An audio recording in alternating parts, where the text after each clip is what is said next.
Hello, guys. Welcome to Talent Academy.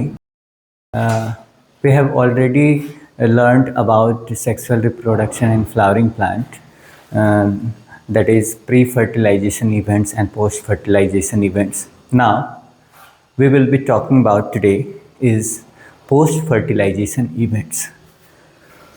Post fertilization events मतलब हम लोग देख लिए थे शादी से पहले क्या क्या काम होता है। ठीक है, शादी भी हो गया था। अब देखेंगे शादी के बाद क्या क्या इवेंट्स होंगे। तो लेट्स स्टार्ट। तो हम लोग आज पढ़ेंगे सीड कैसे बनेगा। क्या पढ़ेंगे? सीड कैसे बनेगा। ठीक है, तो यही हमारा है कि याद रखिएगा and product of sexual reproduction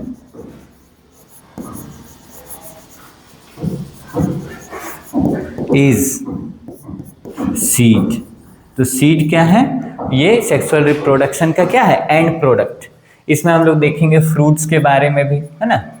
तो हम लोग स्टार्ट करते हैं। तो देखिएगा पोस्ट फर्टिलाइजेशन इवेंट्स, है ना। इसको समझने से पहले एक हम लोग स्लाइड ले लेते हैं ना, उसको ज़्यादा अच्छा समझ में आएगा।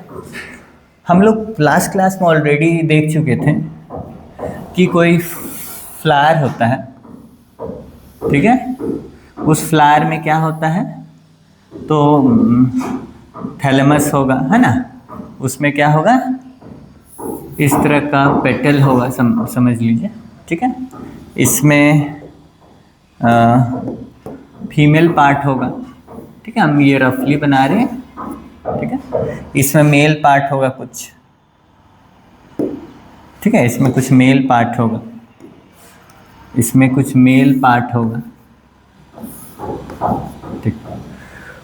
तो मेल पार्ट और फीमेल पार्ट ही मेन है रिप्रोडक्शन के लिए, है ना। इसमें कुछ कैलिक्स हो जाएगा, ठीक है, ठीक। तो अभी जो बता रहे उसको ध्यान दीजिएगा कि इसमें ये वाला पार्ट जिसको ओवरी बोलेंगे, ये ओवरी बाद में फ्रूट बन जाता है, ठीक है। ये ओवरी, ये हम लोग फीमेल पार्ट को इस तरह से अगर दिखाना चाहें तो इस तरह से अगर हम दिखाएं तो after fertilization stigma degenerate, stigma क्या हो जाएगा? नहीं रहेगा। स्टाइल ये भी फॉल ऑफ हो जाएगा, मतलब ये भी नहीं रहेगा। तो यही ओवरी है, ठीक है, जो बाद में किस में चेंज हो जाएगा? फ्रूट में, ठीक है। ओवरी के अंदर हम लोग ऑलरेडी देख चुके थे कि इसमें ओव्यूल होता है, ठीक है। उस ओव्यूल बाद में किस में चेंज होगा? ओव्यूल बाद में यही ओव्यूल है ना। ये ओव्यूल बाद में सीड बनेगा। क्या बनेगा? सीड। अब ध्यान दीजिएगा कि ये जो सीड बन रहा है, तो ओव्यूल में कुछ पार्ट्स हम बताए थे। ये वाला पार्ट को बताए होंगे हम इंटेग्यूमेंट्स। क्या बताए थे? इंटेग्यूमेंट्स। और इसके अंदर बहुत सारा सेल बताए होंगे हम, ठीक है। ये वाला सेल को हम न्यूसेलस बताए थे। क्या बताए थे? न्यूसेलस, ठीक है। इसमें से हम बताए थे कि ये ओव्यूल में दो पोल होता है, एक माइक्रोपाइल और दूसरा पोल को हम लोग बोले थे चेलेजा या चेलेजालैंड, ठीक है। तो माइक्रोपाइल की तरफ कोई एक न्यूसेलस डेवलप होके क्या बना था? तो एम्ब्रियो सैक बना था। और एम्ब्रियो सैक में ऊपर में 3 सेल था, जिसको हम क्या बोले थे? एंटीपोडल्स। और ये दोनों का तो ट्रिपल फ्यूजन हो गया था। जो फीमेल गैमेट है उसका भी फर्टिलाइजेशन हो गया था, जाइगोट बन गया था। लेकिन सिनर्जिड्स का क्या होगा? ठीक है, तो ये जो सिनर्जिड्स है आफ्टर फर्टिलाइजेशन क्या होगा? ठीक है, तो इसको ध्यान देना। तो ओवरी किस में चेंज हो गया? फ्रूट में। उसी तरह ओव्यूल किस में चेंज हो जाएगा? सीड में। बाकी स्टाइल डीजेनरेट हो जाएगा, स्टिग्मा डीजेनरेट होगा, इसका कोई काम नहीं है, डीजेनरेट होगा, है ना, ये सब डीजेनरेट होगा। सेपल भी डीजेनरेट होगा, किसी किसी में सेपल रह जाता है। तो अभी इस सबको हम एक समरी में बताते हैं, उसको ध्यान दीजिएगा। पोस्ट फर्टिलाइजेशन इवेंट्स, मतलब फर्टिलाइजेशन के बाद वाला इवेंट्स, ठीक है। ये इवेंट फर्टिलाइजेशन के बाद होता है, ठीक है। ये वाला हम लोग बैकग्राउंड ले लेते हैं, ज़्यादा अच्छा है ये, ठीक है। तो पोस्ट फर्टिलाइजेशन इवेंट, तो याद रखिएगा फर्टिलाइजेशन के बाद जो ओवरी है develops into fruit, ovule develops into seed, zygote develops into embryo,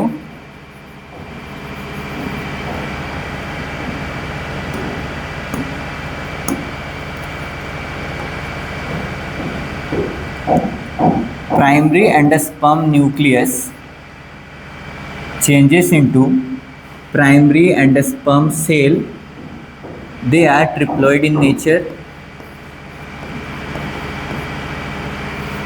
embryo is diploid, ठीक है। ये जो प्राइमरी एंडोस्पर्म सेल है वो बाद में एंडोस्पर्म बनता है। तो फर्टिलाइजेशन के बाद ओवरी फ्रूट में बना, ओव्यूल सीड में चेंज हुआ, जाइगोट एम्ब्रियो में, और प्राइमरी एंडोस्पर्म सेल एंडोस्पर्म में चेंज हुआ। हम लोग यहाँ पर देखें माइक्रोपाइल, तो माइक्रोपाइल में पोर डेवलप होगा आफ्टर फर्टिलाइजेशन। तो माइक्रोपाइल जो है डेवलप्स इनटू या change into micropylar pore through which water and oxygen enters the seed, ठीक है। इसीलिए आप लोग देखिएगा कि जो चना है, चना में हम लोग उसको फुलाते हैं तो उसके अंदर क्या आ जाता है, पानी आ जाता है और वो फूल जाता है, ठीक है। इसके बाद हम लोग देखते हैं माइक्रोपाइल रीजन के बाद इंटेगुमेंट। तो इंटेगुमेंट देखिए, ये है integument, outer integument, inner integument. तो आउटर इंटेगुमेंट आउटर लेयर बनेगा और इनर लेयर बनेगा, मतलब इंटेगुमेंट बाद में सीड कोट बनेगा। क्या बनेगा? Seed coat. तो देखिएगा इंटेगुमेंट का आउटर लेयर होगा, इनर लेयर होगा, outer layer then inner layer, outer layer changes into testa, उसको टेस्टा बोलेंगे, है ना, और इनर लेयर को टेगमेंट बोलते हैं। ये क्या होता है सर? तो ये सीड कोट का लेयर होता है। तो इंटेगमेंट किस में चेंज होगा? सीड कोट में। मतलब इंटेगमेंट किस में चेंज हुआ? Seed coat. सीड कोट एक लेयर का भी हो सकता है, दो लेयर का भी हो सकता है। आउटर लेयर को टेस्टा बोलेंगे, इनर लेयर को टेगमेंट बोलेंगे, ठीक है। ध्यान दीजिएगा।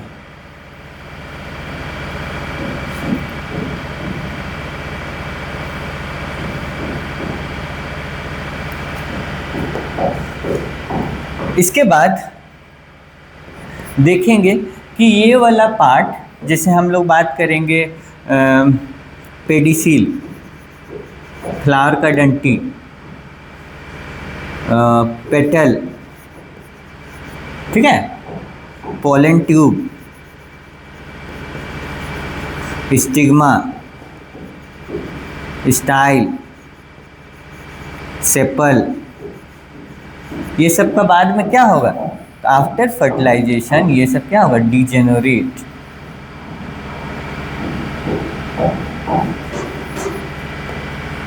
आफ्टर फर्टिलाइजेशन ये सब क्या होगा? डीजेनरेट। डीजेनरेट। लेकिन सब डीजेनरेट हो भी सकता है, कभी कभी सेपल डीजेनरेट नहीं होता है, किसी किसी में रह जाता है, परसिस्टेंट रह जाता है कोई कोई फ्रूट में, है ना। तो याद रखिएगा, जैसे चिल्ली, है ना, चिल्ली, इसमें इस तरह का डंटी दिखेगा, ये डंटी कुछ नहीं है, सेपल ही, ठीक है। ब्रिंजल में भी ऐसा देखने को मिलेगा। इवन टोमेटो, है ना, खेत से निकाला हुआ टोमेटो में भी सेपल बाद में फ्रूट में भी रह जाता है। अदरवाइज ये सब क्या होता है, झड़ जाता है फ्रूट बनने के टाइम। तो हम लोग देख लिए कि क्या क्या चेंजेस होता है फर्टिलाइजेशन के बाद। नाउ हम लोग देखते हैं, तो हम लोग क्या बोले कि पोस्ट फर्टिलाइजेशन इवेंट में क्या हुआ। पोस्ट फर्टिलाइजेशन इवेंट क्या होता है, after the successful fusion of gamete, मतलब फर्टिलाइजेशन का बात कर रहा है, इसमें बहुत सारा चेंजेस होता है, ठीक है, फ्लावर में, और वो बाद में फ्रूट सब बन जाता है। हम लोग देखेंगे सबसे पहला एंडोस्पर्म डेवलपमेंट या एंडोस्पर्म फॉर्मेशन, ठीक है। एंडोस्पर्म मतलब क्या होता है, ये न्यूट्रिशन होता है जो डेवलपिंग एम्ब्रियो को मिलता है, जिससे एम्ब्रियो डेवलप होता है। तो खाना मिल गया, सेकेंड में क्या होगा, एम्ब्रियो डेवलपमेंट। एम्ब्रियो में हम लोग देखेंगे डाइकोट एम्ब्रियो, ठीक है, और मोनोकोट एम्ब्रियो, ठीक है। मतलब जो जाइगोट है वो बाद में किस में डेवलप हुआ था, एम्ब्रियो में, और एम्ब्रियो ही फ्यूचर प्लांट होता है, ठीक है। इसके बाद ओव्यूल के बारे में पढ़ेंगे, मतलब सीड के बारे में पढ़ेंगे, है ना। डेवलपिंग मतलब मैच्योर ओव्यूल को ही हम लोग सीड बोलते हैं। तो ये फर्टिलाइज्ड ओव्यूल को ही क्या बोलेंगे, सीड बोलेंगे, ठीक है। सीड के ही अंदर क्या रहेगा, एम्ब्रियो रहेगा, हम लोग सब बात करेंगे। ओवरी डेवलप इनटू फ्रूट, मतलब ओवरी मैच्योर होके क्या बनता है, ठीक है, फ्रूट, और वो किसको मतलब प्रोटेक्ट करता है, मतलब किसके कवर करता है, तो सीड को। तो एक एक करके हम लोग देखते हैं, ठीक है। पहला हम लोग देखते हैं एंडोस्पर्म फॉर्मेशन। तो बताइए फर्टिलाइजेशन में कौन कौन सा इवेंट होगा पोस्ट फर्टिलाइजेशन में। फर्टिलाइजेशन होने के बाद तो सबसे पहले एंडोस्पर्म बनेगा। एंडोस्पर्म एक न्यूट्रिटिव टिश्यू है, ये एम्ब्रियो को खाना देने के लिए काम करता है। तो इसके बाद एम्ब्रियो का डेवलपमेंट होगा, एम्ब्रियो डेवलप होने के बाद सीड का डेवलपमेंट होगा, और सीड डेवलप हो गया तो अब फ्रूट का डेवलपमेंट होगा, ठीक है। चलिए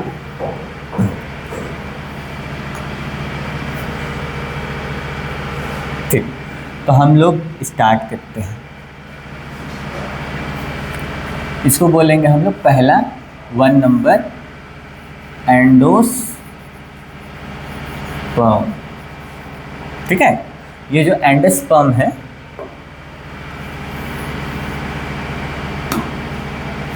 स्पर्म कभी भी वर्ड आएगा प्लांट में, है ना, प्लांट में कभी एंडोस्पर्म आएगा तो याद रखिएगा यहाँ स्पर्म का मतलब सीड होता है, मतलब ये सीड का पार्ट है, ठीक है। सीड का ये पार्ट है, सीड के अंदर एक न्यूट्रिटिव टिश्यू पाया जाता है, ठीक है।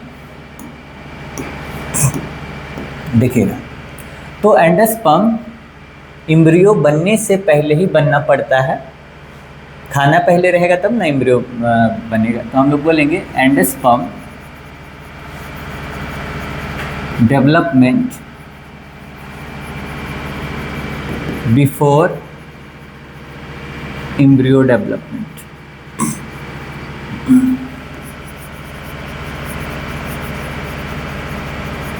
कौन सा सेल से बनता है एंडोस्पर्म, तो हम लोग देखे थे कि ट्रिपल फ्यूजन में एक न्यूक्लियस बना था जिसको हम लोग बोले थे प्राइमरी एंडोस्पर्म न्यूक्लियस। वो प्राइमरी एंडोस्पर्म सेल में कन्वर्ट हुआ, सेल वाल का फॉर्मेशन हुआ, ठीक है। इसके बाद ये सब ट्रिप्लॉइड इन नेचर है, यही ट्रिप्लॉइड एंडोस्पर्म बनाता है, ठीक है। एंडोस्पर्म क्या होता है, रिजर्व फूड मटेरियल,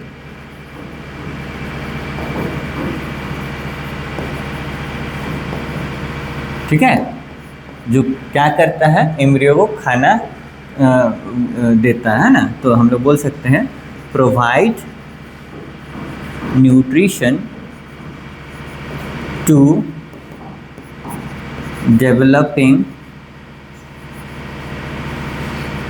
एम्ब्रियो। तो ये क्या है? Reserve food. मतलब ये जो ट्रिपलेट एंडोस्पर्म में क्या भरा रहता है? तो खाना भरा रहता है, जो किसके लिए रहता है? एम्ब्रियो। ठीक है, तो इस तरह से हम लोग देखते हैं एंडोस्पर्म। अब देखिए एंडोस्पर्म जो है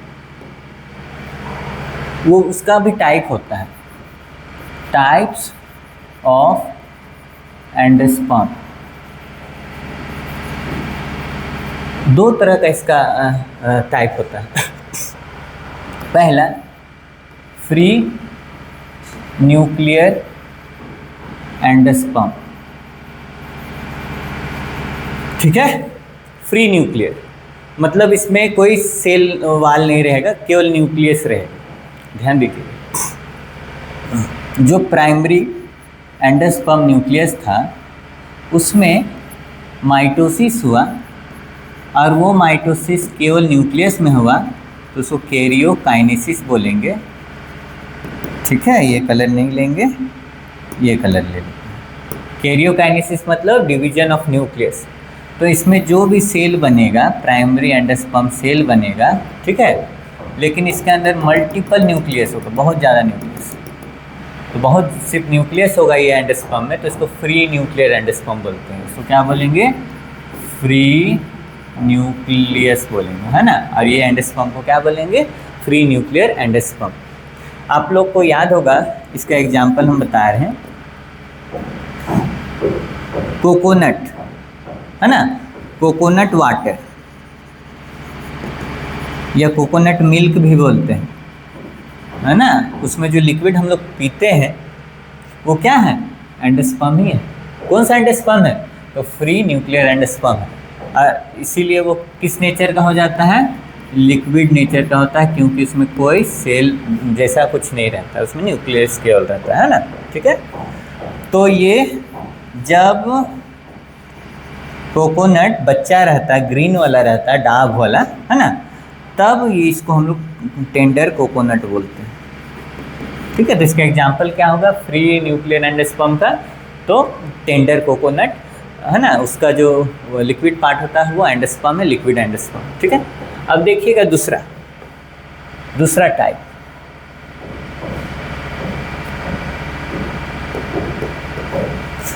टाइप, इसको बोलेंगे सेल्यूलर एंडोस्पर्म। इसमें क्या होगा कि ऐसे ही प्राइमरी एंडोस्पर्म न्यूक्लियस था, ठीक है, प्राइमरी एंडोस्पर्म न्यूक्लियस था, ठीक है, वो बाद में प्राइमरी एंडोस्पर्म सेल बना, फिर वो जैसे ये न्यूक्लियस है, ये इस तरह का सेल बना और ये सेल डिवाइड किया, फिर ये सेल डिवाइड करते रहेगा और एक समय ऐसा आएगा कि बहुत सारा सेल हो जाएगा। ठीक है, मतलब इसमें सेल्यूलराइजेशन हो रहा है ये न्यूक्लियस में। ठीक है, न्यूक्लियस को कवर कर रहा है सेल वाल और ये सेल बन जा रहा है, तो इसको हम लोग क्या बोलेंगे? Cellular endosperm.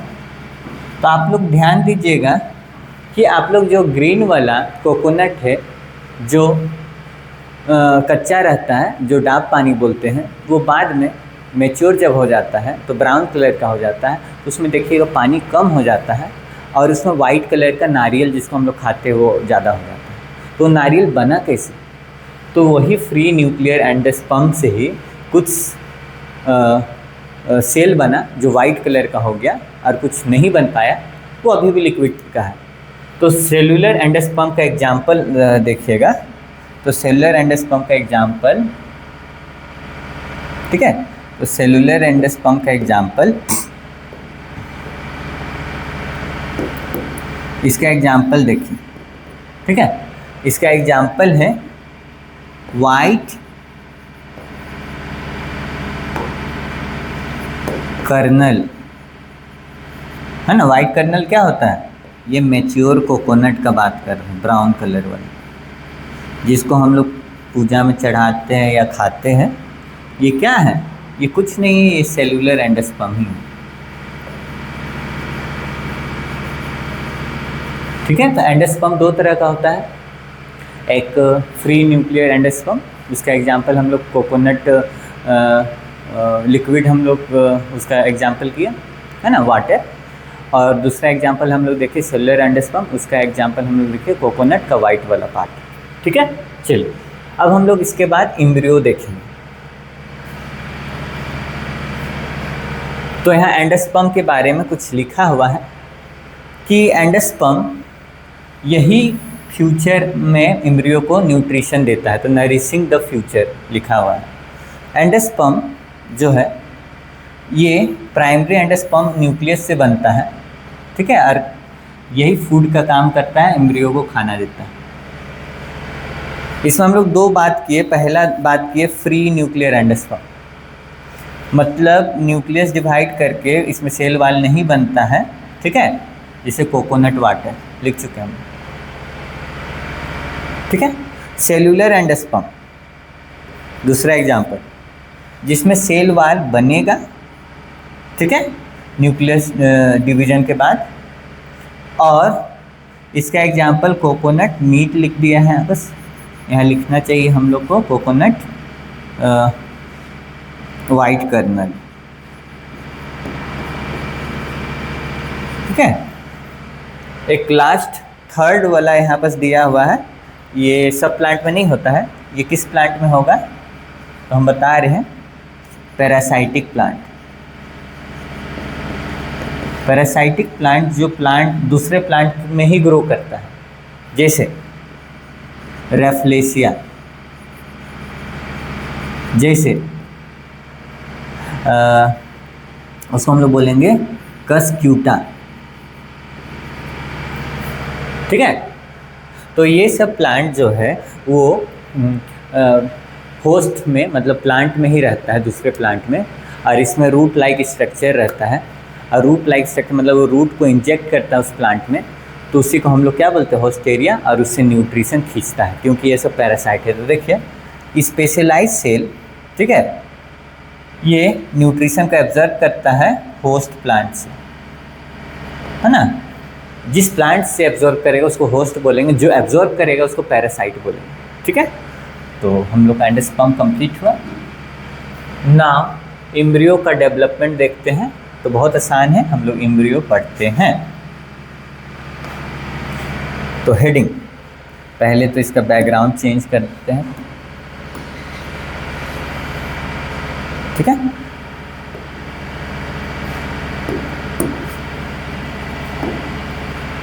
लिखेंगे एम्ब्रायो, ठीक है। ये एम्ब्रायो जो है वो क्या है, जाइगोट से बना हुआ, डेवलप फ्रॉम जाइगोट। कहाँ पर बना हुआ रहेगा, तो जाइगोट कहाँ बनता है, तो हम लोग बात करेंगे यहाँ पर, है ना। तो माइक्रोपाइलर एंड कहाँ पर बनता है, माइक्रोपाइलर एंड में बनेगा, ठीक है, एट माइक्रोपाइलर एंड, ठीक है। ये जो एम्ब्रियो है, ध्यान दीजिएगा, ये जो एम्ब्रियो है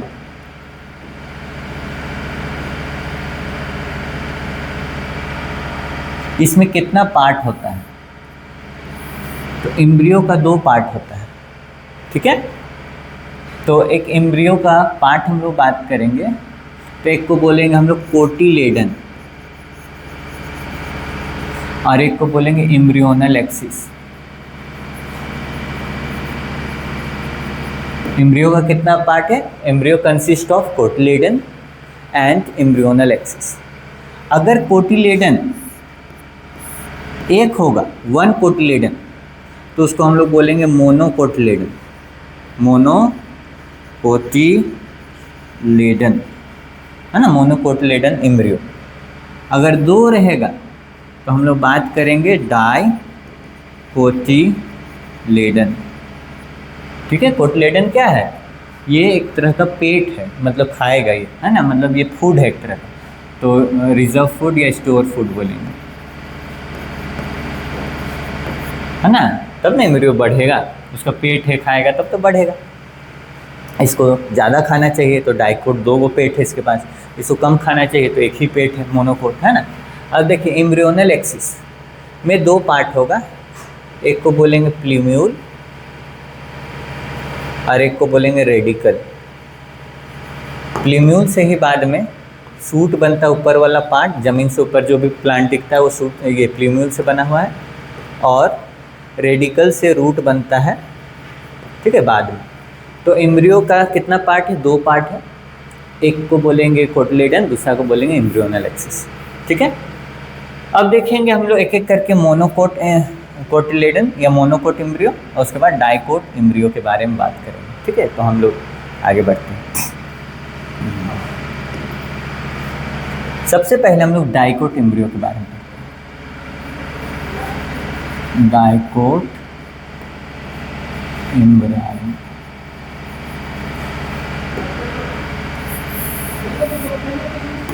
ठीक है, डाइकोट एम्ब्रियो।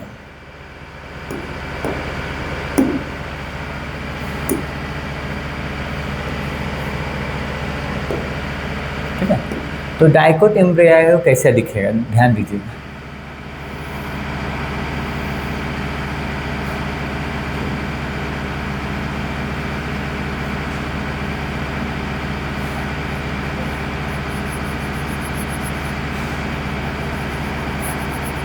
ये जो बनाए हैं हम, ये पूरा पार्ट को क्या बोलेंगे हम लोग?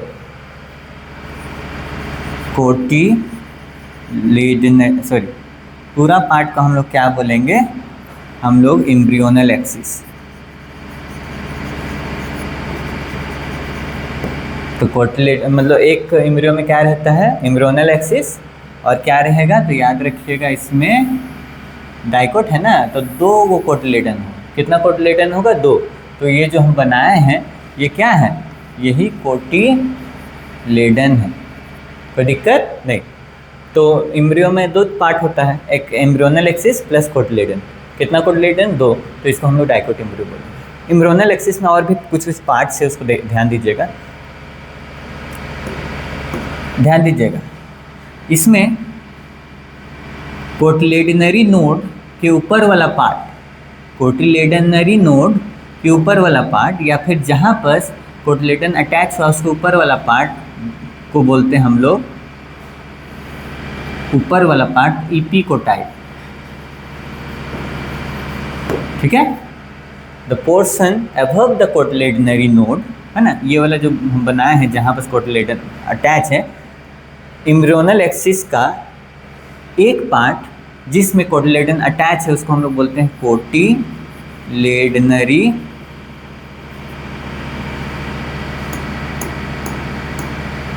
उसको हम लोग बोलेंगे cotyledonary node through which cotyledons are attached. ठीक है, बिलो कोटिलेडनरी नोड या below the portion of attachment of cotyledon, जो पार्ट होता है उसको हम लोग बोलेंगे, नीचे वाला पार्ट है तो नीचे मतलब बिलो मतलब हाइपो, ईपी मतलब एभव, है ना, और हाइपो मतलब बिलो, हाइपोकोटाइल। जो इपिकोटाइल है ये टर्मिनेट होगा इनटू प्ल्यूम्यूल। किसमें टर्मिनेट होगा? प्ल्यूम्यूल, कोई दिक्कत नहीं। और ये जो हाइपोकोटाइल है उसका भी तो लास्ट पार्ट होगा। ठीक है, तो लास्ट पार्ट को हम लोग बोलते हैं, क्या बोलेंगे उसको? उसको हम लोग बोलेंगे रेडिकल। रेडिकल बाद में किस में चेंज हो जाएगा? रूट। अब प्ल्यूम्यूल किस में बाद में चेंज हो जाएगा? सूट। किस में चेंज हो जाएगा?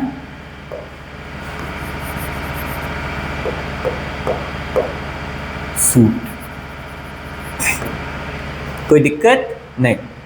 तो डाइकोट एम्ब्रियो के बारे में हम लोग बात करते हैं। आप लोग चना ग्राम को देखे होंगे, घर में फुलाएँ भी होंगे। फुलाएँ तो आप उसको तोड़ के देखिएगा तो चना में 2 पार्ट इस तरह से होगा, तो ही डाइकोट है। मतलब चना एक क्या है, डाइकोट। कुछ दिन के बाद पानी में उसको छोड़ दीजिएगा, उसके बाद रुमाल से बांध दीजिएगा, एक अच्छा टेम्परेचर मिल जाएगा, तो इससे कुछ जर्मिनेशन होगा, इस तरह का स्प्राउटिंग होगा, और वही स्प्राउटिंग को हम लोग बोलते हैं रेडिकल। ठीक है, फिर छोड़ दीजिएगा कुछ दिन और, तो ये रेडिकल बढ़ेगा, नीचे आ जाएगा, इस तरह से जर्मिनेट करने की कोशिश करेगा, है ना, सीडलिंग हो, न्यू प्लांट बनने की तैयारी में। कुछ देर के बाद और देखिएगा, 4-5 दिन के बाद एक छोटा सा और भी एक इस तरह से उसी जगह से निकलता है, तो इसी को बोलते हैं प्लीम्यूल। तो वही चीज़ को हम लोग बताए हैं यहाँ पर कि प्लीम्यूल बाद में शूट बनेगा और रेडिकल बाद में रूट बनेगा। ठीक है, तो डाइकोट एम्ब्रियो में dicot embryo composed of 2 cotyledons and embryonal axis. The portion where cotyledons are attached in the embryonal axis is called cotyledonary node. Above the cotyledonary node is called epicotyle, and below the cotyledonary node the portion is called hypocotyle. Hypocotyle terminates into radicle and epicotyle terminates into plumule. Now come to the monocot embryo. ठीक है, तो इसको एक बार हम लोग आगे देख लेते हैं। तो देखिए डाइकोट एम्ब्रियो के बारे में, इसमें कितना कोटिलेडन होगा, 2। कोटिलेडन क्या होता है, स्टोर फूड होता है ना, उसका वही खाना उसका रहता है, तभी मतलब क्या होगा, उसका पेट है वो उसी में खाना खाएगा तो क्या होगा, वो बढ़ेगा और वो फोटोसिंथेसिस कर पाएगा, प्लांट बनेगा, तो है ना। ठीक, एम्ब्रियोनल एक्सिस बताएं क्या पार्ट रहता है, मतलब ये एम्ब्रियो में, डाइकोट में, पहला तो 2 कोटिलेडन, दूसरा एम्ब्रियोनल एक्सिस। एम्ब्रियोनल एक्सिस में अभी हम लोग बात किए, है ना, इसमें बात किए ना, एम्ब्रियोनल एक्सिस में एपिकोटाइल, हाइपोकोटाइल, है ना, तो वही चीज़ को हम लोग यहाँ बस देख रहे हैं, तो उसको ध्यान दीजिएगा। तो एपिकोटाइल क्या हुआ, एपिकोटाइल कोटिलेडन के ऊपर वाला पार्ट को एपिकोटाइल बोले, नीचे वाला पार्ट को क्या बोले, हाइपोकोटाइल। ठीक है, हाँ, एपिकोटाइल टर्मिनेट होगा प्लीम्यूल, बाद में यही शूट बनेगा, है ना, यही जो निकलता है उसको फर्स्ट लीफ बोलते हैं, है ना, जो स्प्राउटिंग होता है तो उसको ही बोलते हैं फर्स्ट लीफ। रेडिकल, ठीक है, तो यही बाद में रूट बनाएगा, ठीक है, और ये जर्मिनेशन होता है तो यही सबसे पहले निकलता है, फिर प्लीम्यूल निकलता है, प्लीम्यूल बाद में लीफ जैसा फॉर्मेशन करता है और वही बाद में शूट बनता है। ठीक है, तो यहाँ बस एपिकोटाइल जो हम बताएं ऊपर में रहता है ना, हाइपोकोटाइल नीचे में रहता है, इसमें हम अच्छा से बनाए थे, है ना। ठीक है, अब हम लोग बात करते हैं, कोटिलेडन 2 रहता है। ठीक है, चलिए अब हम लोग मोनोकोट का बात करते हैं।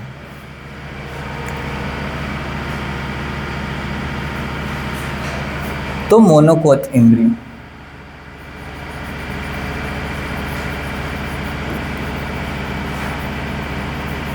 इसमें कुछ एक्स्ट्रा चीज़ होगा, उसी को हम लोग को ज़्यादा फोकस करेंगे, लगभग सब सेम ही चीज़ रहेगा, है ना, कुछ डिफरेंसेस होगा, उसको हम लोग को कंपेयर करना है।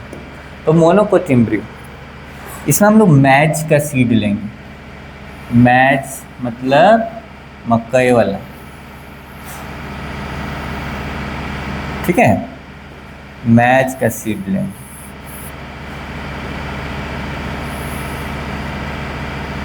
ठीक है,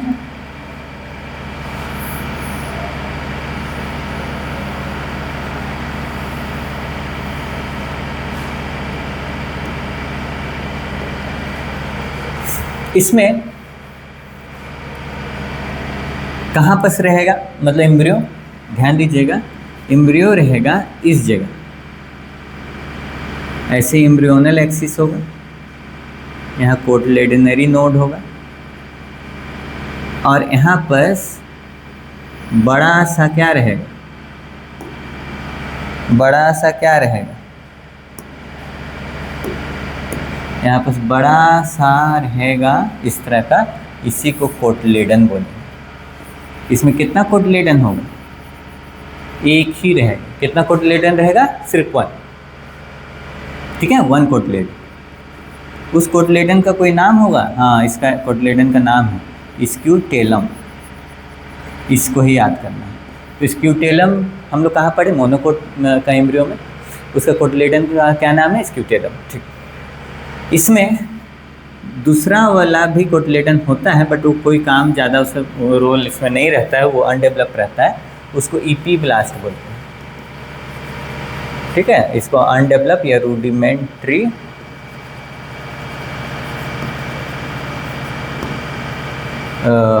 कोटलेडन। याद रखिएगा, दुनिया में सबसे पहले बार डाइकोट एम्ब्रियो आया, और डाइकोट एम्ब्रियो के बाद ही मोनोकोट आया, मतलब डाइकोट से ही मोनोकोट बना है, एवोल्यूशन हुआ है, ठीक है, ये याद रखिए। हम लोग बोले कोटलेडनरी नोड के ऊपर वाला जो जगह होता है उसको हम लोग क्या बोले थे, इपिकोटाइल, और नीचे वाला को हाइपोकोटाइल। तो वो हम नहीं लिखेंगे क्योंकि हम लोग ऑलरेडी उसको पढ़ चुके। अगर लिखना चाहते तो लिख देते हैं इपिकोटाइल, और portion below the cotyledonary node is called hypocotyl. Epicotyle terminates into plumule, and hypocotyle terminates into radicle, and radicle के नीचे एक और पार्ट रहता है जिसको हम लोग नहीं बनाए हैं, उसको हम लोग बोलेंगे, याद रखिएगा, इसको हम लोग बोलेंगे रूट कैप। क्या बोलेंगे, रूट कैप। इसमें भी रूट कैप होगा, इसको हम लोग नहीं बनाए, रूट कैप, क्योंकि ज़मीन के अंदर इसको जाना है तो एक हार्ड सब्सटेंस होना चाहिए, कैप होना चाहिए प्रोटेक्ट करने के लिए, क्योंकि ये सब नाजुक होता है ना, ये यंग ये सब रहता है ना, टेंडर एकदम सॉफ्ट, तो ज़मीन के अंदर इसको जाना होगा, जर्मिनेट होना होगा, तो इसको कोई तो प्रोटेक्ट करे ना, तो नहीं तो ये ख़राब हो जाएगा। तो उसको कौन प्रोटेक्ट करता है, रूट कैप। देखिए अब यहाँ एक्स्ट्रा चीज़ जो हमको पढ़ना है वो याद रखिएगा, ठीक है, ठीक। हम लोग यहाँ तक तो वहाँ पढ़ लिए थे कि 2 कोटलेडन होता है, इसमें 1 कोटलेडन होता है, उसका नाम स्क्यूटेलम। लेकिन 2 चीज़ और इसमें पढ़ना है, उसको बस यहाँ पर याद रखिएगा तो आपको समझ में आ जाएगा। ध्यान दीजिएगा, इसमें प्ल्यूम्यूल के ऊपर एक लीफ लाइक स्ट्रक्चर होगा जो प्ल्यूम्यूल को प्रोटेक्ट करता है ना, कवर करता है या प्रोटेक्ट करता है, उसको हम लोग बोलते हैं कोलियोप्टाइल, ठीक है। और रूट को भी कोई ना कोई तो प्रोटेक्ट करता होगा, लीफ लाइक स्ट्रक्चर, उसको बोलते हैं हम लोग कोलियोराइजा, ठीक है। तो इसमें हम लोग क्या क्या को ज़्यादा फोकस करना है तो याद रखिएगा, इसमें क्या क्या को फोकस करना है उसको याद रखिएगा, ठीक है। तो इसमें इसका कोटलेडन का क्या नाम होता है, स्क्यूटेलम। इसका प्ल्यूम्यूल को कौन कवर करता है, कोलियोप्टाइल। रेडिकल को कौन कवर करता है, तो उसको हम लोग बोलेंगे, क्या बोलेंगे, उसको क्या बोलेंगे हम लोग, कोलियोराइजा। तो 3 चीज़ तो याद ही रखना है, इसमें कंपेयर करना है। इसका कोटलेडन 1 होता है, उसका नाम होता है स्क्यूटेलम। इसका रेडिकल को कौन कवर करता है, तो कोलियोराइजा, और इसका प्ल्यूम्यूल को कवर करता है वो कोलियोप्टाइल, ठीक है, जो केवल मोनोकोट में मिलेगा। इस जगह जो हम नहीं कुछ बनाए हैं, इसमें स्टार्च रहता है, और वो कुछ नहीं है, वो एंडोस्पर्म ही है, जो हम लोग डाइकोट में नहीं बनाए। तो डाइकोट एंडोस्पर्म उसमें नहीं होता है, वो नॉन एंडोस्पर्मिक सीड होता है, वो अपना एंडोस्पर्म पूरा खा लेता है ना, पेट फुला लेता है 2। लेकिन ये अपना एंडोस्पर्म पूरा नहीं कंज्यूम कर पाता क्योंकि एक ही जन मतलब ये अपना क्या बोल सकते हैं, एक ही पेट है, तो ज़्यादा नहीं खा पाता है, तो वो बच जाता है, तो ये एंडोस्पर्मिक सीड होगा। अच्छा, इसका भी हम लोग बात करेंगे। अब यहाँ ध्यान दीजिएगा, यहाँ बस ये वाला जो रीजन है, ये वाला, ठीक है, देखिएगा मकई में ये किस कलर का होगा, येलोही टाइप का कलर का होगा, जो प्रोटीन ही रहता है वो, तो प्रोटीन रिच लेयर होगा, है ना। उसको हम लोग बोलते हैं, उसको एल्यूरोन लेयर। क्या बोलते हैं? एल्यूरोन लेयर क्या है? Protein rich layer. हम ये एम्ब्रियो को सीड ही बना दे रहे क्योंकि इसका एम्ब्रियो तो ये वाला पार्ट है ना, ये वाला पार्ट है इसका एम्ब्रियो। अब ये इसमें हम लोग प्रोटेक्टिव कवर लगा देंगे, सीड कोट लगा देंगे, तो इसको सीड बोलेंगे। और ये सीड बाद में फ्रूट भी बन जाएगा। तो ये पूरा हम इसी में दिखा दे रहे हैं, उसको ध्यान दीजिएगा। तो ये वाला जो पार्ट है जो येलो कलर से हम बनाए हैं, ठीक है, ये वाला पार्ट को हम बोलेंगे, ये वाला पार्ट को हम लोग बोलेंगे, क्या बोलेंगे इसको? सीड कोट, ठीक है। अब इसमें और एक कवर हम बनाएंगे, उसको ध्यान दीजिएगा।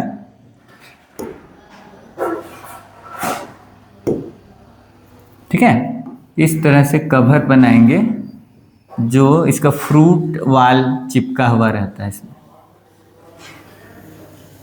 इसको हम लोग बोलते हैं फ्रूट वाल। फ्रूट वाल दोनों को मिला देंगे तो इसको बोलेंगे फ्यूज्ड हो गया। दोनों फ्यूज्ड है, ठीक है, दोनों साथ में जुड़ा हुआ है। तो इसको हम लोग अब ऐसे फ्रूट को हम लोग ग्रेन्स बोलते हैं। क्या बोलते हैं? जिसका फ्रूट और सीड दोनों आपस में मिला रहता है उसको क्या बोलते हैं? ग्रेन्स। जैसे एग्जांपल हम राइस, मैज, वीट, ये ग्रेन्स की कैटेगरी में आता है, सीरियल्स, है ना, ठीक है। तो ये हुआ हम लोग का मोनोकोट एम्ब्रियो। तो मोनोकोट एम्ब्रियो क्या चीज़ का बना हुआ है? तो हम बोलेंगे कि एक कोटिलेडन और embryonal axis. Embryonal axis plumule होता है, उसमें radical, plumule is covered by coleoptile and radical is covered by coleorhiza. और इसका कोटिलेडन का क्या नाम है? स्क्यूटेलम।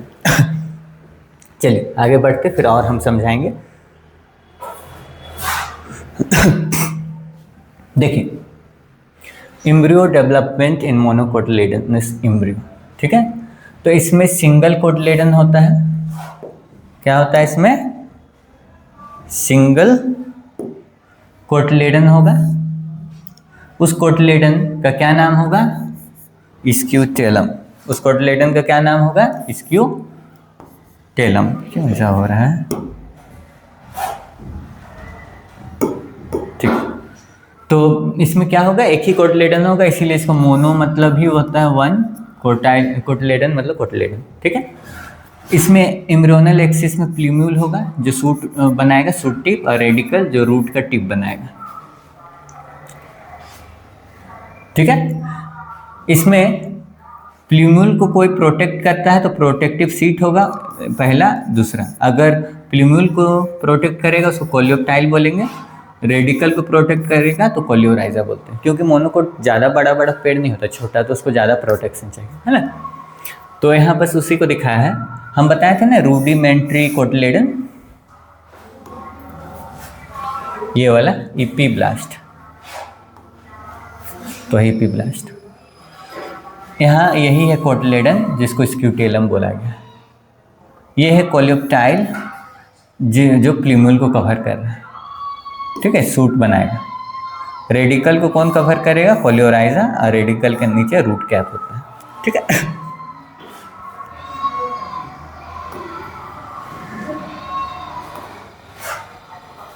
अब देखिएगा कि एक हम बात कर रहे हैं, उसको ध्यान दीजिएगा, ठीक है।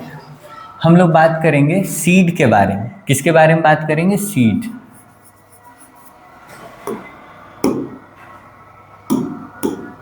ठीक है, इसके बारे में बात करेंगे, सीड। सीड क्या है? तो seed is the mature ovule and product of sexual reproduction.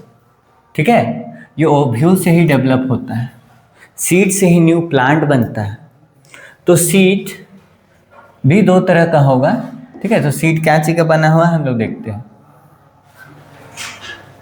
ठीक है, सीड क्या चीज़ का बना हुआ है तो हम लोग देखते हैं। तो ध्यान दीजिएगा, सीड के ही अंदर क्या रहेगा, इम्ब्रियो। क्या रहेगा उसके अंदर, इम्ब्रायो। और इम्ब्रायो क्या चीज़ का बना हुआ था हम लोग देख चुके, क्या चीज़ का बना हुआ था, तो बना हुआ था एम्ब्रियोनल एक्सिस। और किससे बना हुआ था, तो कोटिलेडन। अभी हम लोग देखे कोटिलेडन के बारे में, अगर एक कोटिलेडन होगा तो मोनोकोट। ठीक है, सीड या एम्ब्रियो बोल सकते हैं। और दो रहेगा तो डाइकोट सीड। ठीक है, एम्ब्रियो और हम लोग देख लिए थे एम्ब्रियोनल एक्सिस में दो पार्ट होता है, प्लीम्यूल जो सूट बनाएगा और रेडिकल जो रूट बनाता है। अब हम लोग देखते हैं इधर, अगर एम्ब्रियो में, एम्ब्रियो एक नाजुक होता है, वही फ्यूचर प्लांट बनता है, तो उसको प्रोटेक्शन के लिए एक आउटर लेयर होता है जिसको हम लोग सीड कोट बोलते हैं या सीड का कवर बोलते हैं। ठीक है, उसी के अंदर एम्ब्रियो रहता है। तो seed coat plus embryo is called seed. तो हम लोग बात ऑलरेडी कर चुके हैं कि जब हम लोग एम्ब्रियो बात करेंगे तो एम्ब्रियो दो चीज़ से बना, कोटिलेडन प्लस एम्ब्रियोनल एक्सिस। लेकिन हम लोग सीड बात करेंगे तो embryo plus seed coat. Seed coat integument से बनता है, इंटीग्यूमेंट। अगर सीड कोट आउटर लेयर होगा, है ना, इसमें दो हम बता रहे हैं, उसको ध्यान देना है। मोनोकोट में और डाइकोट में सीड कोट थोड़ा सा अलग अलग रहता है। हम अगर बात करें मोनोकोट का तो सिंगल लेयर का ही सीड कोट होगा, लेकिन डाइकोट में दो लेयर का सीड कोट होगा, आउटर लेयर और क्या होगा, इनर लेयर। आउटर लेयर को टेस्टा बोलते हैं और इनर लेयर को टेगमेन बोलेंगे। फिर से देखते हैं, seed consist of two part, seed coat plus embryo. We have already studied embryo. Embryo consist of embryonal axis plus cotyledon. If one cotyledon is present, then it is called monocot. If two cotyledon is present, then it is called dicotyledonous, है ना। ठीक, monocot का example, तो monocot का example seed का, जैसे rice एक ही cotyledon होता है, वीट, मैज एक ही कोटिलेडन। डाइकोट सीड में ग्राम दो गो, पी मटर में भी दो गो, बादाम, है ना, नट्स बोल देते हैं, तो उसमें भी दो रहता है। तो इस तरह से सीड का हम लोग बात किए। तो अब सीड एम्ब्रियो में क्या जोड़ेंगे तो सीड बन जाएगा, तो सीड कोट। तो हम लोग एक बार करके देखते हैं।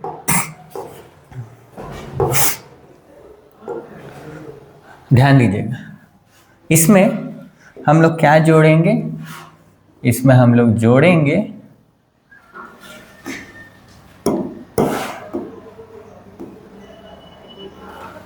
ठीक है, हाँ, इसमें हम लोग जोड़ेंगे, अगर ये डाइकोट है ना, डाइकोट है तो चना आप देखिएगा तो इसी तरह से आपको दिखेगा।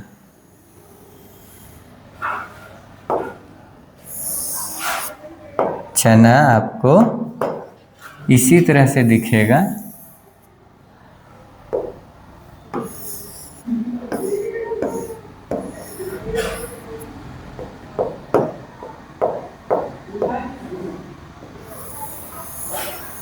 ठीक है, चना में दो लेयर होगा, क्योंकि डाइकोट है ना, ये सीड को कवर कर रहा है, तो इसको सीड कोट बोलते हैं।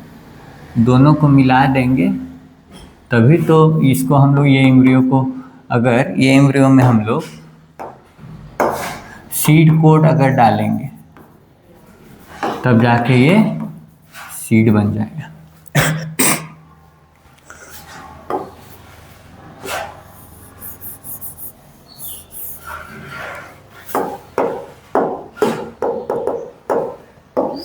तो आउटर जो लेयर होगा इसको हम लोग क्या बोले, टेस्टा, और इनर लेयर को क्या बोले, टेगमेन। दोनों को जोड़ देंगे तो क्या होगा, सीड कोट। पहले एम्ब्रियो था, अब सीड कोट भी डाल दिए तो वो सीड बन गया। आप लोग देखिएगा यहाँ एक दाग प्रेजेंट होता है ना, टूटा हुआ पार्ट। ये पहले किसी से मटर भी अपना छिलका जहाँ रहता है ओवरी उसके साथ अटैच रहता है, तो इस जगह को हम लोग बोलते हैं हाइलम। क्या बोलते हैं, हाइलम। अच्छा, ये जो सीड कोट है ना, इसमें ना पानी घुस सकता है ना कुछ ऑक्सीजन, तो इम्परमिएबल होता है।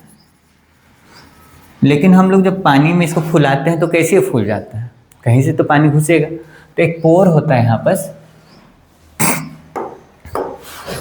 ठीक है, क्या होता है, एक पोर होता है यहाँ पर, कहीं भी वो नहीं दिखता है, हम लोग नेकेड आई से, माइक्रोस्कोप से देखना होगा। उसको माइक्रोपाइल बोलते हैं, है ना। यहीं से ऑक्सीजन और वाटर एंटर करता है। ठीक है, यहाँ तक कोई दिक्कत नहीं। चलिए, तो हम लोग देख लिए डाइकोट सीड के बारे में। तो इसमें क्या हम लोग को एक्स्ट्रा मिला, एम्ब्रियो में सीड कोट अगर आ जाएगा, आउटर लेयर को टेस्टा, इनर लेयर को टेगमेन, है ना। ये इसमें एक स्कार प्रेजेंट होता है, इसको हाइलम। इससे ये पता चलता है हम लोग का नाभि जैसा है कि ये कभी ना कभी अपना मदर या ओवरी से अटैच रहा हो या फ्रूट का पार्ट होगा। चलिए, यहाँ तो हम लोग ऑलरेडी दिखा दिए कि सीड कोट, है ना, और इसमें तो फ्रूट भी मिक्स रहता है, फ्यूज रहता है, इसीलिए इसको ग्रेन्स बोलेंगे। तो अभी हम फ्रूट का बात करेंगे ही, तो पता चल जाएगा।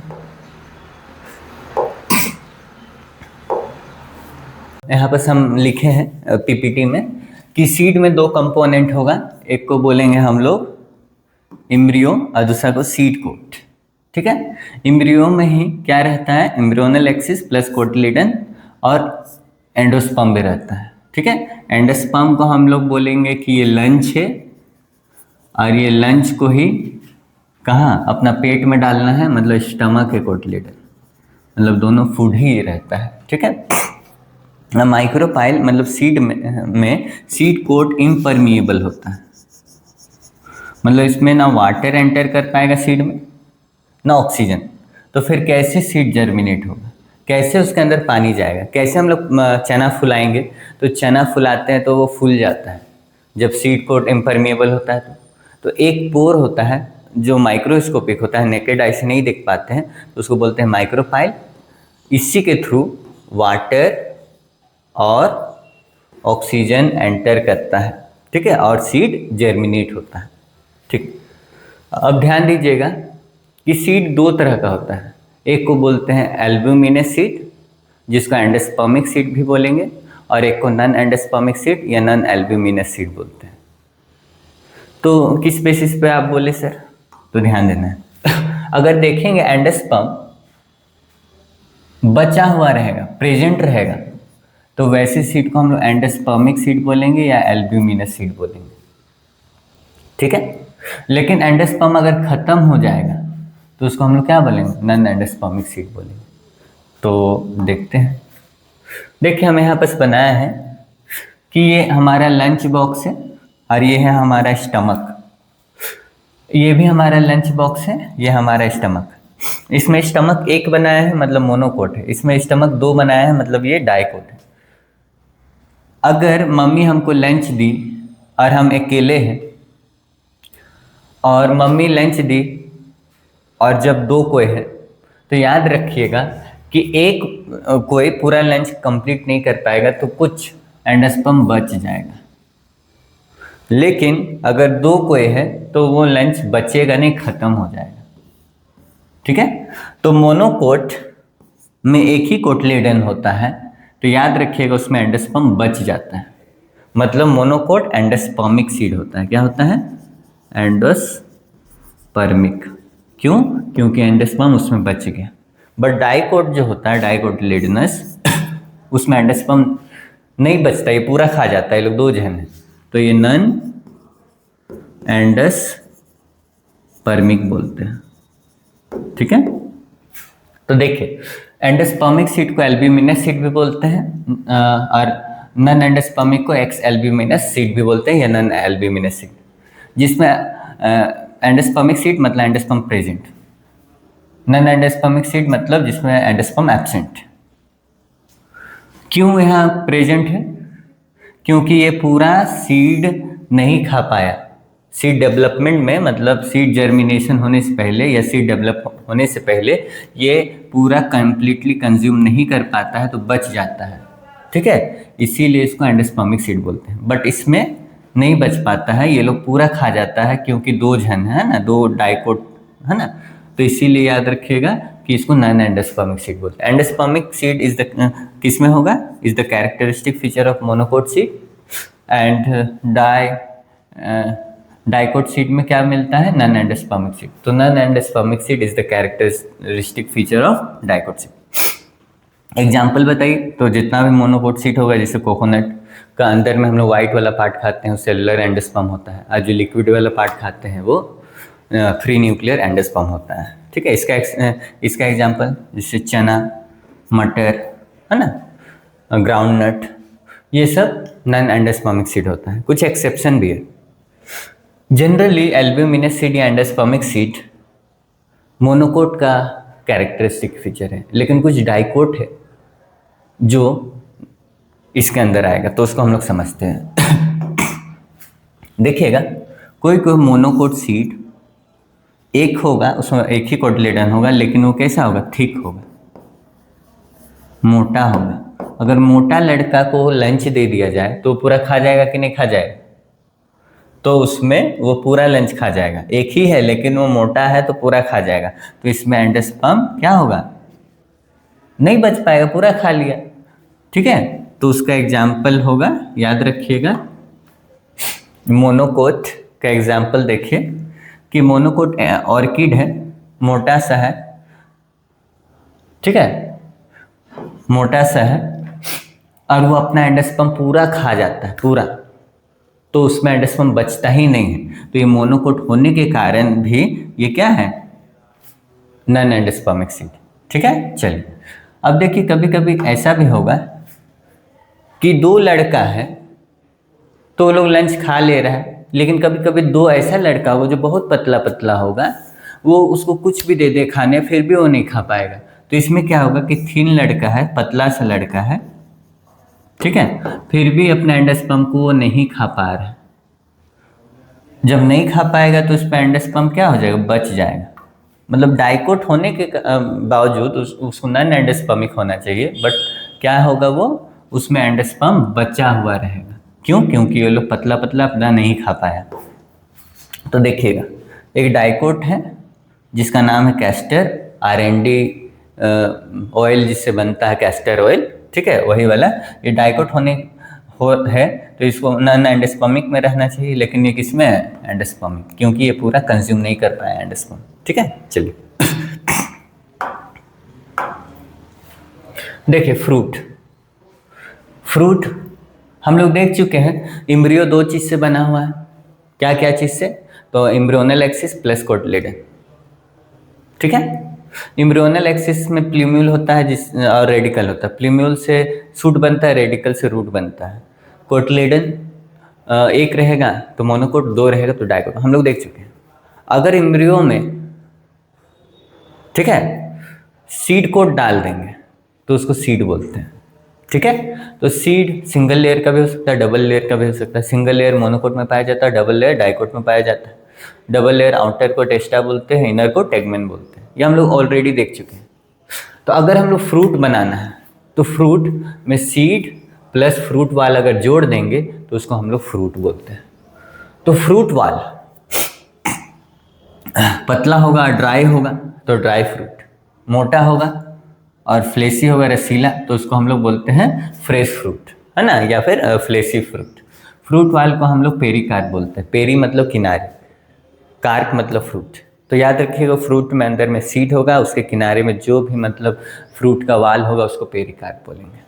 तो ये मोटा अगर होगा, ठीक होगा, तो 3 लेयर का होगा, outer layer, middle layer, inner layer. Outer layer को इपिकार्प बोलते हैं, आउटर मतलब इपी मतलब एभव, ठीक है। मिडिल लेयर मीजो मतलब मिडिल, इनर लेयर एंडो मतलब अंदर, है ना, इनर। तो हम लोग बात किए कि फ्रूट वाल को पेरिकार्प बोलते हैं, ये 3 लेयर का हो सकता है, ठीक है। Outer epicarp, middle mesocarp and inner endocarp, ठीक है। अब देखते हैं इसी चीज़ को, इसे मैंगो और कोकोनट हम बताए हैं। तो मैंगो में जो छिलका, जो पका हुआ मैंगो में देखते हैं जो छिलका फेंकते हैं वो एपिकार्प है, जिसको खाते हैं हम लोग मीजोकार्प है। मैंगो का मीजोकार्प एडिबल होता है। अंदर में जो हार्ड पार्ट होता है उसको एंडोकार्प बोलते हैं, एंडोकार्प के अंदर सीड होता है ये वाला, ठीक है। तो एंडोकार्प हार्ड होता है, ठीक है। उसी तरह कोकोनट का हम बनाए हैं, तो याद रखिएगा कोकोनट। कोकोनट में जब ये ग्रीन कलर का होगा, जब ये यंग रहेगा, डार्क के फॉर्म में रहेगा, तो याद रखिएगा ये वाला ग्रीन बहुत स्मूथ होगा, बहुत प्लेन होगा, है ना, बहुत पतला से लेयर होगा, उसको एपिकार्प बोलते हैं। जैसे पक जाएगा, ब्राउन हो जाएगा, मैच्योर हो जाएगा, तो ये वाला पार्ट हट जाता है, केवल रूखा हुआ पार्ट होता है, खरखर वाला, जिसको हम लोग बोलते हैं नारियल रस्सी जिससे बनता है फाइब्रस, वो क्या होता है, मीजोकार्प। तो इसमें मीजोकार्प नहीं खाते हैं। उसके बाद अंदर में जिसको हम लोग पूजा के समय में फोड़ते हैं, ठीक है, तो उसको हम लोग बोलते हैं एंडोकार्प, ये भी हार्ड होता है, ठीक है। और अंदर में जो भी पार्ट होता है वो सीड होता है, ठीक है। और सीड जो होता है उसमें एंडोस्पर्म होता है, मतलब वो मोनोकोट है। एंडोस्पर्म जिसमें वो मोनोकोट होगा, जिसमें एंडोस्पर्म नहीं है वो डाइकोट है, जैसे मैंगो। मोनोकोट है कोकोनट। तो जो पानी लिक्विड वाला होता है उसको फ्री न्यूक्लियर एंडोस्पर्म, जो वाइट वाला जो हम लोग खाते हैं वो सेलुलर एंडोस्पर्म, ठीक है। जिस भी फ्रूट में एंडोकार्प हार्ड हो वैसे फ्रूट को ड्रूप बोलते हैं। क्या बोलते हैं? ड्रूप, ठीक है। जिसका एंडोस्पर्म हार्ड होगा वैसे फ्रूट को क्या बोलते हैं? ड्रूप फ्रूट, जैसे एग्जांपल मैंगो और कोकोनट। देखिए, तो फ्रूट का वाल को हम लोग बोलते हैं पेरिकार्प, ठीक है। ये किससे डेवलप होता है? ओवरी वाल से। फ्रूट किससे डेवलप होगा? ओवरी से। और फ्रूट वाल किससे डेवलप होगा? ओवरी का वाल से, ठीक। इसका प्रोटेक्टिव रोल होता है, मतलब सीड को ये प्रोटेक्ट करके रखता है, ठीक है। उसको ही देख के हार्बीवोर्स आता है, अट्रैक्ट होता है, उसको खाता है। फिर अब जैसे कि गाय खाया, उसको दूसरा जगह जाके वो फेंक दिया, या फिर उसका फीकल गोबर के थ्रू बाहर निकला, और सीड पहले हार्ड था, अब क्या हो गया? वो सॉफ्ट हो गया, वहाँ वो जन्म लेगा, मतलब सीड एक जगह से दूसरा जगह गया, मतलब सीड डिस्पर्सल हुआ, ठीक है। तो ये हेल्प करता है। फ्रूट 3 तरह का होता है, true fruit, false fruit, parthenocarpic fruit. अगर फ्रूट डेवलप होगा, फ्रूट डेवलप्स फ्रॉम ओवरी, अगर ओवरी से डेवलप होगा तो याद रखिएगा ट्रू फ्रूट। जनरली ओवरी ही से डेवलप होता है फ्रूट, है ना, उसको क्या बोलते हैं? True fruit. जैसे ज़्यादातर यही एग्जाम्पल होगा, मैंगो, टोमेटो, है ना, ये सब ट्रू फ्रूट है। फॉल्स फ्रूट, फ्रूट अगर डेवलप होगा अदर देन ओवरी, जैसे थैलेमस, तो उसको हम लोग क्या बोलते हैं? False fruit. जैसे एग्जाम्पल एप्पल, पियर। एप्पल हम लोग क्या खाते हैं? जैसे कि ये देखिए, ये थैलेमस है, इसमें थैलेमस पूरा सर्कल कर देता है ओवरी को, इस तरह का बना देता है। और आप लोग एप्पल को जो खाते हैं हम लोग, वो क्या है? वो थैलेमस है। क्या है? थैलेमस। और अंदर का भी कुछ पार्ट खाते हैं, ओवरी भी, और उसके अंदर सीड रहता है ना। अगर सीड हम लोग 200 को एक साथ खा लिए तो हम लोग का डेथ हो जाएगा, क्योंकि उसमें साइनाइड होता है, तो सीड को नहीं खाना चाहिए, ठीक है। चलिए, पार्थिनोकार्पिक फ्रूट, ऐसा फ्रूट जो बिना फर्टिलाइजेशन के डेवलप, बिना fertilization, fruit develops without fertilization, ठीक है। इसका बिना शादी के ही फ्रूट डेवलप हो जाए, ठीक है, तो उसको हम लोग क्या बोलेंगे? Parthenocarpic fruit. तो कैसे डेवलप होगा? ऑक्सीन की वजह से, एक फाइटो हार्मोन की वजह से। इसमें सेक्सुअल रिप्रोडक्शन हुआ ही नहीं, इसमें मैरिज हुआ ही नहीं, फर्टिलाइजेशन हुआ नहीं, तो सीड तो बनेगा नहीं। तो वैसे फ्रूट में सीड नहीं होता है, तो सीडलेस फ्रूट। हम लोग को मन करता है ना कि तरबूज हम लोग खाएं, लेकिन उसका सीड कोई निकाल के दे या उसमें सीड ना रहे, तो इसको हम लोग ऐसा बना सकते हैं कुछ फ्रूट्स को पार्थिनोकार्पिक के मदद से, ठीक है। उसमें सीड हटा दें, उसको हम लोग बिना फर्टिलाइजेशन के ही डेवलप कराएं, और नेचर में भी पार्थिनोकार्पिक फ्रूट होता है जो बनाना है, जिसमें सीड नहीं होता है, वो काला काला दिखता है, वो ओव्यूल होता है, वो फर्टिलाइजेशन नहीं हुआ तो सीड तो बनेगा नहीं, ठीक है। ग्रेप्स को हम लोग बनाते हैं पार्थिनोकार्पिक, है ना। जैसे कि आप लोग जो मार्केट में खाते हैं तो कोई ग्रेप्स में क्या होता है, सीड होता है, और कोई ग्रेप्स में सीड नहीं होता है, तो जिसमें नहीं होता है वो पार्थिनोकार्पिक का प्रोडक्ट है, ठीक है। तो हम लोग ट्रू फ्रूट के बारे में देखें कि seed fruit develops from ovary, ठीक है। हम लोग बात किए फॉल्स फ्रूट का, fruit develops other than ovary, जैसे हम लोग पियर एप्पल देखें। और पार्थिनोकार्पिक फ्रूट में देखें फ्रूट डेवलप्स विदाउट फर्टिलाइजेशन, जिसमें सीड नहीं होगा, सीडलेस। Example banana. देखिए ट्रू फ्रूट जो ओवरी से डेवलप होता है, mango, tomato. False fruit develops from thalamus, और उसमें ओवरी भी बीच में रहता है, ठीक है। Example apple, pear, cashew nut, strawberry. Parthenocarpic fruit develops without fertilization, इसीलिए उसमें सीड नहीं होता है, सीडलेस, जैसे बनाना, ग्रेप्स, ये सब। Apomixis, polyembryony. देखते हैं एपोमिक्सिस क्या होता है। ये एक तरह का ये क्या है, एक तरह का ये ये एक तरह का एसेक्सुअल रिप्रोडक्शन है जो मिमिक करता है सेक्सुअल रिप्रोडक्शन। सेक्सुअल रिप्रोडक्शन में सीड बनता है, तो इसमें सीड बन रहा है, लेकिन सेक्सुअल रिप्रोडक्शन की वजह से नहीं, विदाउट फर्टिलाइजेशन। कोई लड़की डिपेंडेंट रहना चाहती है, बोलते हैं हम शादी हम नहीं करेंगे, हम अपना लाइफ जी सकते हैं, हम बच्चा को एडॉप्ट करेंगे, तो जस्ट लाइक। तो एपोमिक्सिस में क्या होता है, सीड बनता है। पार्थिनोकार्पिक में क्या बना था, फ्रूट बना था विदाउट फर्टिलाइजेशन। एपोमिक्सिस में सीड बनेगा विदाउट फर्टिलाइजेशन, ठीक है। उसमें सीडलेस था पार्थिनोकार्पिक में, इसमें फ्रूटलेस होगा। ये एक तरह का एसेक्सुअल रिप्रोडक्शन है, लेकिन ये मिमिक कर रहा है सेक्सुअल रिप्रोडक्शन, मतलब सीड बन रहा है। कैसे ऐसा होता है, तो एक सेल जनरली हैप्लॉइड होता है, ये मेगास्पोर मदर सेल से बनता है, न्यूसेलस से, ठीक है। वो मियोसिस उसमें होता है, रिडक्शनल डिवीजन होता है और वो हैप्लॉइड बनता है। बट इसमें रिडक्शनल डिवीजन नहीं हो रहा है, डायरेक्ट हमारा कोई एक सेल है, उसको हम लोग लेके उसको डिवाइड कर देंगे माइटोसिस से, तो वो जो और भी सेल बनेगा वो भी डिप्लॉइड होगा सेम जैसा, मतलब आधा नहीं होगा, हैप्लॉइड नहीं होगा। तो हम लोग बोलेंगे जस्ट एसेक्सुअल ही हुआ माइटोसिस, एक सेल डायरेक्ट डेवलप करके एम्ब्रियो बना रहा है बिना फर्टिलाइजेशन के, तो उसको एपोमिक्सिस बोलते हैं। इसमें कोई मैरिज नहीं हुआ। तो एस्टेरेसिव, सनफ्लावर वाला फैमिली और ग्रासेस में ऐसा देखने को मिलता है। इसी तरह लास्ट एक टॉपिक है पॉलीएम्ब्रियोनी। पॉली मतलब मेनी और एम्ब्रियो मतलब एम्ब्रियो। एक सीड में जनरली एक ही एम्ब्रियो रहता है। एक सीड में कितना एम्ब्रियो रहता है, जनरली एक ही एम्ब्रियो रहता है। अगर एक से ज़्यादा एम्ब्रियो रहे, occurrence of more than one embryo in a seed, तो उसको हम लोग क्या बोलते हैं, पॉली एम्ब्रियो। तो उसमें एक सेल के वजह से बना था, मतलब एपोमिक्सिस हुआ था। इसमें याद रखिएगा, इसमें जनरली एक न्यूसेलस से एक एम्ब्रियो सैक बनता है, लेकिन इसमें बहुत सारा न्यूसेलस से पार्टिसिपेट किया, ध्यान दीजिएगा। जनरली फीमेल में एक ही न्यूसेलस सेल माइक्रोपाइल की तरफ वाला वो डेवलप करके एम्ब्रियो सैक बनाती है, एक ही एम्ब्रियो सैक रहता है, और बाकी न्यूसेलस बाद में डीजेनरेट हो जाता है। तो ये लोग को लगा कि हम लोग क्यों डीजेनरेट हो, हम लोग भी मतलब ना एम्ब्रियो सैक बना सकते हैं।